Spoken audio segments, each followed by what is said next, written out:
സുഹൃത്തുക്കളെ, ഞാൻ രാവിലെ മൂകാംബി എന്നുള്ള വീഡിയോ ആണ് ചെയ്യുന്നത്. രാവിലെ ഒരു 4:50 ആയിട്ടുണ്ട്. 5 മണിക്കാണ് നട തുറക്കുന്നത്. ഇന്ന് തിങ്കളാഴ്ച ദിവസമാണ്. മൂകാംബിയെ സംബന്ധിച്ചോളം ഞായറാഴ്ച കഴിഞ്ഞാൽ കേരളത്തിലടുത്ത അവധി വരുന്നത്. ഇപ്പോൾ ഈ ആഴ്ചയിൽ അയ്യങ്കാളിയുടെ ദിനം വരുന്നത് 28-ാം തീയതി വ്യാഴാഴ്ച അവധിയാണ്. അപ്പോൾ ബുധനാഴ്ച കൊണ്ട് തിരക്കുണ്ടാവും. അപ്പോൾ പൊതുവേ നമ്മളുടെ അവധി ദിവസങ്ങളാണ് ഇവിടെ തിരക്ക്. അപ്പോൾ രാവിലെ നമുക്ക് കാണാം, ഇതിപ്പോൾ മൂകാംബിയ പാലസ് ഇവിടുത്തെ 3 വലിയ ഹോട്ടലിൽ ഒരെണ്ണമാണ്. 3500-4000 രൂപ റേറ്റ് വരുന്നുണ്ട്. വെയിറ്റേറിനാണ്. ഇവിടെ ഈ സമയത്തൊക്കെ സാധാരണ ഇതിന് മുമ്പിലൊക്കെ വണ്ടികൾ പാർക്ക് ചെയ്യാറുണ്ടാകും. മുരുടേശ്വരം ഗോവർണോ ഒക്കെ പോകാൻ വേണ്ടി വിളിച്ചിട്ടുണ്ട്. പക്ഷേ ഇപ്പോൾ ഒന്നുമില്ല, കാലിയാണ്. ഇന്നലെ ഞായറാഴ്ചത്തോടെ തിരക്ക് കഴിഞ്ഞു. ഇനിയിപ്പോൾ വ്യാഴാഴ്ച 2025 ഓഗസ്റ്റ് 28-ാം തീയതി അയ്യങ്കാളിയുടെ ദിനമാണ്. അന്ന് അവധിയാകുമ്പോൾ തലേദിവസം തിരക്കുണ്ടാവും. മൂകാംബി ഹോട്ടലിൽ മറ്റൊരു ഫേമസ് ആയിട്ടുള്ള ഹോട്ടലാണ് മഹാലക്ഷ്മി. പിന്നെയുള്ളത് ജ്യോതിസ്വര ഹോട്ടൽ. ഈ 3 വലിയ കൂടിയ സ്റ്റാൻഡേർഡിൽ അതിന് തൊട്ടിപ്പുറത്ത് കണ്ടത് ജഗദാംബിക. അത് മൂകാംബിയ ദേവസ്വത്തിൻ്റെയാണ്. ഓൺലൈനിൽ നമുക്ക് ബുക്ക് ചെയ്യാൻ പറ്റും. പിന്നെ അടുത്ത ഒരെണ്ണം അവരുടെ ഉള്ളത് ലളിതാംബികയാണ്. അത് ഇത്തിരി ദൂരെയാണ്, ഒരു 500 മീറ്റർ നമ്മൾ കൊടിജാദ്രിക്ക് പോകുന്ന വഴി. അപ്പോൾ ഇതാണ് നമ്മൾ സാധാരണ ക്യൂ നിൽക്കുന്ന, മുകളിലൊക്കെ കവേർഡായിട്ടുള്ള, മഴ വന്നാലൊക്കെ ഒരു കുഴപ്പമില്ലാത്ത നമ്മൾക്ക് കയറിയൊക്കെ നിൽക്കാവുന്ന നമ്മൾ പോകുന്ന വഴി. 5-7 അവധി ദിവസം കൊണ്ട് ഒരു കട ഇവിടെയും ഇത്തിരി കൊണ്ട് നീങ്ങിയ കട തുറക്കണമുണ്ട്. 2 കടയെ തുറന്നിട്ടുള്ളൂ. അപ്പോൾ ദർശനത്തിനുള്ള ക്യൂ നല്ല തിരക്കുള്ള സമയത്ത് ഇവിടെയൊക്കെ ക്യൂ ഉണ്ടാകും. പക്ഷേ സാധാരണ ദിവസങ്ങളിൽ നമ്മൾക്ക് ഈ ഏരിയയിലൊക്കെ ക്യൂ ഉണ്ടാകുന്നതാണ്. ഇപ്പോൾ അതുമില്ല. ഇപ്പോൾ ഇവിടെ ചിത്രമൂല സ്റ്റോഴ്സ് എന്നൊക്കെയാണ് സാധനങ്ങൾ, ചന്ദനത്തിൻ്റെയൊക്കെ നല്ലത് കിട്ടും. രാവിലെ പൂക്കളുടെ തട്ടം വെക്കുന്നുണ്ട്. ഇപ്പോൾ ഒരു തട്ടവുമായി ഞാനും അമ്പലത്തിലോട്ട് കയറുകയാണ്. പിന്നെ ഇവിടെ നല്ല ചായ കിട്ടും. ആളുടെ ചായയുടെ വിളി നമുക്ക് കേൾക്കുകയും ചെയ്യും. ഇപ്പോൾ ദർശനം ഇറങ്ങിക്കഴിഞ്ഞപ്പോൾ വലിയ തിരക്കൊന്നുമില്ല.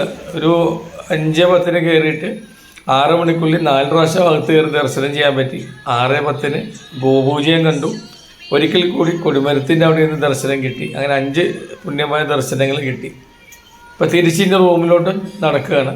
ഇനി ഉച്ചയ്ക്ക് ഒപ്പിച്ച് വരാമെന്ന് വിചാരിക്കുന്നു. ഈ നേരെ കാണുന്ന വഴി ആണ് നമ്മൾ നടന്നു വന്ന വഴി. ബസ് സ്റ്റാൻഡിൽ നിന്ന് ഈ പോകുന്ന വഴിയാണ് കൊടിജാദ്രിക്കും അതുപോലെ ലളിതാംബിക. പിന്നെ നമ്മുടെ നാട്ടിലെ KSR സ്റ്റാൻഡ് ഇടുന്നത് അവിടെയാണ്.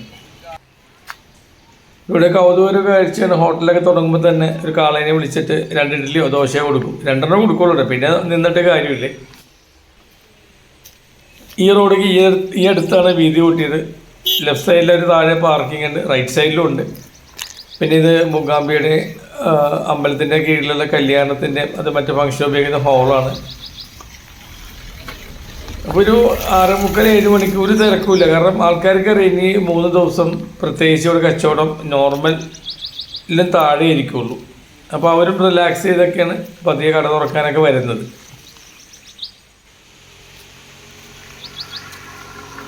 ഈ കാണുന്നത് ശരിക്കും ഗോയിൻകോ ഗ്രൂപ്പിൻ്റെ ഒരു 150ഓളം അതിന് മുകളിൽ റൂമുകളുണ്ട് ഇവിടെ. അതിൻ്റെ സൈഡിൽ കൂടി സൗവർണിക നദിയുടെ കൈവഴിയാണ് പോകുന്നത്. ഈ ഗോയിൻക ഇവിടെ സാധാരണഗതിയിൽ ഇപ്പോൾ നിങ്ങൾക്ക് 4-5 വണ്ടിയായിട്ട് കിടപ്പുള്ളൂ. അല്ലെങ്കിൽ ഇതൊക്കെ ഫുള്ളായിരിക്കും. വലിയ വലിയ ബസ്സുകൾ തമിഴ്നാട്ടിൽ നിന്നും ആന്ധ്രയിൽ നിന്നും ഒക്കെ വരാറുണ്ട് ഇവിടെ. ഈ അടുത്ത് വന്നപ്പോൾ കാന്താര 2ൻ്റെ ഷൂട്ടിംഗ് ക്രൂ ഇവിടെ താമസിച്ചെന്ന് പറഞ്ഞു. ഫസ്റ്റ് ഇവിടെയാണെന്ന് അറിയില്ല. ഞാൻ ചെന്നപ്പോൾ സെക്കൻഡിൻ്റെ ഷൂട്ടിംഗ് ആയിരുന്നു. ഈ വഴിയാണ് നമ്മൾ ഷിമോഗ 100 മുകളിൽ കിലോമീറ്റർ ഉണ്ട്. ഈ വഴിയാണ് കൊടിജാദ്രിക്ക് പോകുന്നത്. കൊടിജാദ്രി പോകുന്ന ജീപ്പുകളാണ്. കാര്യമായിട്ടൊന്നും കിട്ടിയിട്ടില്ലെന്നുണ്ട്. സാധാരണ ഈ സമയത്തൊക്കെ പാഞ്ഞ് ഒരു പോവുമായിരിക്കും. 5 മണിക്ക് തുടങ്ങുകയും കൊടിജാദ്രിക്ക് പോകുമ്പോൾ ഗുണമെന്ന് വെച്ചാൽ രാവിലെ പോയി കഴിഞ്ഞാൽ തിരിച്ചിറങ്ങുമ്പോൾ എതിരെന്തന്നെ വണ്ടികളുടെ പൊടി കുറവായിരിക്കും. അല്ലെങ്കിൽ വണ്ടികളൊക്കെ വന്നു കഴിഞ്ഞാൽ നമ്മൾ ആ പൊടി മുഴുവൻ തിന്നേണ്ടി വരും. ഫ്രണ്ടിൽ 2 പേർക്ക് ഇരിക്കാൻ പറ്റുള്ളൂ. ബാക്കിലുള്ള ആൾക്കാർക്കാണെങ്കിൽ പിടുത്തവും ശരിയായിരിക്കില്ല, ഭയങ്കര കൊടുക്കുമായിരിക്കും.